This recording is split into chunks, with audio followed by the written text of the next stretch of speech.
perekonomian, tentu kita melihat terjadi lonjakan harga minyak. Assalamualaikum warahmatullahi wabarakatuh.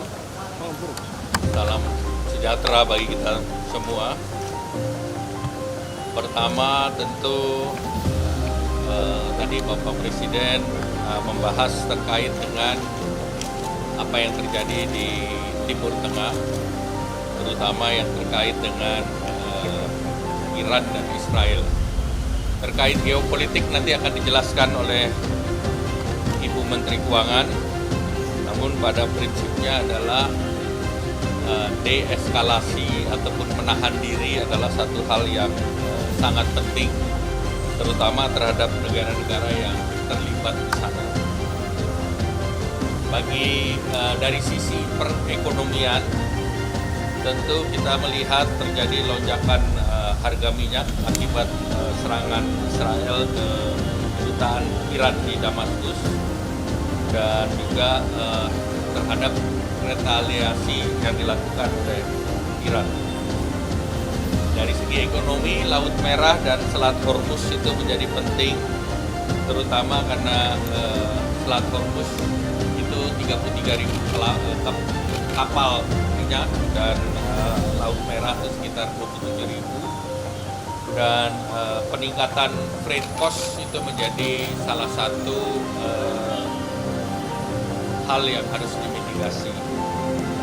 Secara fundamental, perekonomian Indonesia tumbuh solid 5% dengan inflasi dalam rentang 2,5 plus minus 1%. Neraca perdagangan masih surplus dan cadangan devisa tadi disampaikan masih sekitar 136 miliar US dollar.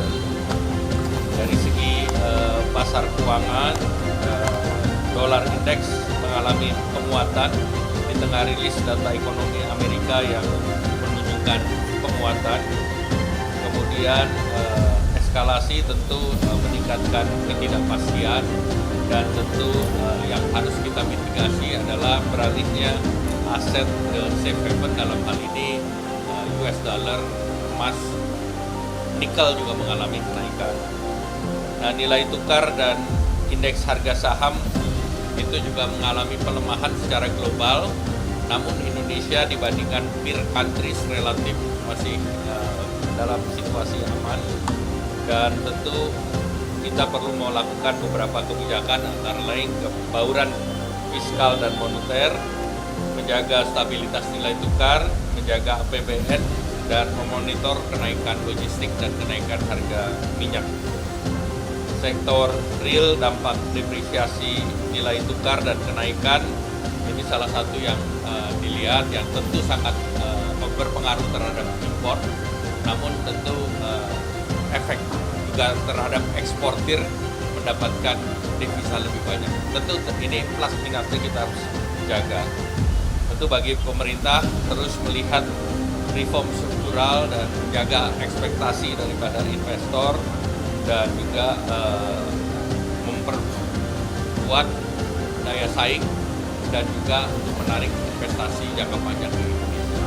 Jadi kepastian itu yang harus dijaga, dan tentu nanti berbagai skenario sudah dibahas, tentunya juga menjaga agar defisit tetap dalam rentang yang diperbolehkan.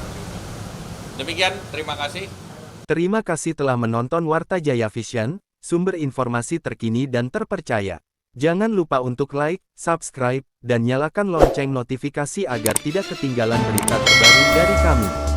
Kami senang dapat berbagi informasi dengan Anda, dan sampai jumpa di video berikutnya di Warta Jaya Vision.